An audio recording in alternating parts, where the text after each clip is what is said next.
Hey, what's up everyone? Thanks for joining us on another week of the Reef Experience. This is my build series into my 150-gallon lagoon that we're going to be following week by week over the course of the next year to see the growth and the change and how we're going to go ahead and build out this reef tank on YouTube. This point in the game, and my tank is on its second month, I'm in what's called the ugly stage of a reef tank. This is when you're going to start seeing the maturity of the tank start to take place, and it's called the ugly stage because that beautiful white pristine rock that you purchase is going to start turning brown. You might start seeing dinos inside of your tank, some cyanobacteria, diatoms in your tank, maybe even some green hair algae, some biopteris. You might start seeing some bubble algae. You're going to start seeing some different things happening inside of your system. And I just want you to know to just be patient and wait it out. In this video, I'm showing you a lot of the rock, and you can see how it's maturing and how it's starting to change as time goes on. I really want to stress, just be patient through this phase. It is something that is temporary, and it will clear up naturally on its own as time goes on, as long as you take the proper precautions. And these are the things that I'm going to do to mitigate some of the nuisances that are inside of this tank, because generally they won't stay around for very long as you're aware of them and being proactive to remove them. One of the biggest things that I do to manage this is I just turn the lights off. This really helps me manage the amount of algae that's going to grow inside of the tank as far as green hair algae, because I don't have a lot of corals in the tank, so I don't necessarily need the lights running. Now, the temptation to turn your lights on full time after you spent $1,000 on your nice brand new lights, it is there. You want to see that tank glowing, you want to see it looking really good, you want to see some of those fish that you've been putting inside of the tank. But if you can just go ahead and turn that light cycle down a lot, it really will help with a lot of the algae that are going to grow inside of this tank that you're going to start seeing. You could even use an acclimation mode, so that way you can slowly ramp up the intensity of the light so it's not as strong during the day. Cut back the light cycle during the night, so that way you're not giving it so much power. The next thing you can start to do is really start thinking about things that you can put in the tank that are going to be proactive in eating the algae. Things like small tangs. If you have a really small tank, tangs might not work, but there are lots of little fish that do eat algae. If you have a bigger tank, this is a good time to start introducing the tangs to your system, so that way if you want to have multiples, 5, 6, 7 tangs, this is a good time to add 2 or 3 at a time, in my opinion. That way you give them more time to mature with the system, to grow with you, and you have a better chance of them not fighting as much, as well as not allowing the green hair algae or the biopsis or any type of thing that's going to go on inside of the tank to really take hold before you can really do it. The next thing you really want to add is start adding your cleanup crew.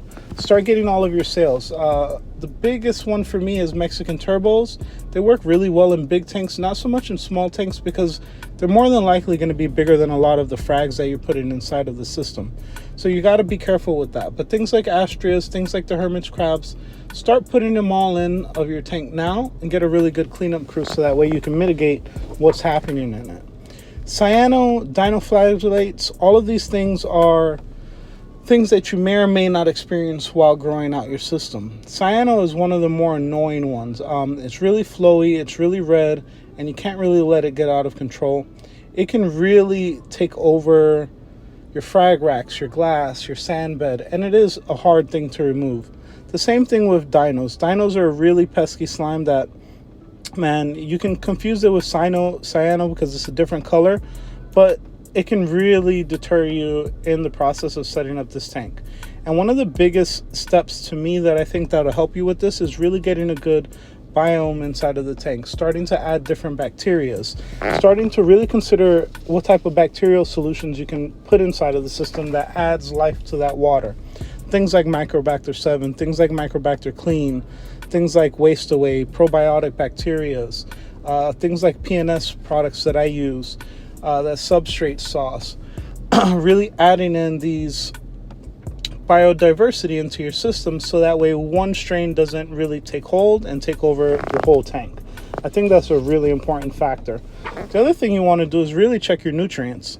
See where your numbers are, because there's no magic recipe for this. You have to test your tank. You got to know where you're at. If your phosphates are super high, if your nitrates are super high, you're probably going to get a nice algae bloom, right? So let's start managing that. Let's start thinking about what we can do to bring these numbers down and really manage your water chemistry from the start. Another thing you want to do is really start considering adding copepods to your tank. You are going to get them in on your frags. You are going to get them in on different things as you move them over from tank to tank. But creating, again, that basis of life inside of the system, adding that phyto, you're going to start really building the building blocks of your system and the core of it. These things are really important. Algae Barn is a great resource for it. You can get the EcoPods pack, you can get the Galaxy Pods. These are the things that I put inside of my tank to really get it going. Taking care of your sump and really seeing what's going on down there. You know, is your scrubber growing how it's supposed to be growing? Is your sump as clean as it should be? Mine, as you can see, it's not as clean as it could be. But it does let me know everything is working, right? I do see my skimmer is able to work. I do see that my scrubber is working, but I could clean it up and get it looking a little nicer just to ensure that nothing bad is going on, and I'm promoting positive growth and positive ecosystem inside of that tank, you know, because it is maturing as the time goes on. But, you know, you really want to make sure that things are going really good inside of your tank. That gold or brown algae, there's a lot of different types. They take on a lot of different forms in new aquariums, and it might look like long filaments. It might look like bubbles of light and brown. They got different things going on, so just be aware of that. And it's really the environment that they're going to thrive in that are going to make it. Your nutrients, your nitrate and phosphates, again, they play a major role throughout the biome inside of your tank. You know what I mean? So make sure that you have them. Or if you don't have any at all, maybe you need to add some in. Maybe you need to dose into it, because it'll be really annoying if you get out of balance before you even start, right? Again, cyano is one of the ones that I look at all the time and I stress. So definitely you want to check your tank out. But these are just the small things I plan on doing as I go through the ugly stage in my tank. So really, I just want to thank you guys for checking in with me again. Make sure you like and comment and subscribe on this tank and share it, so that way everyone can see what we're doing, because we are moving forward and we're on month 2 in the ugly stage.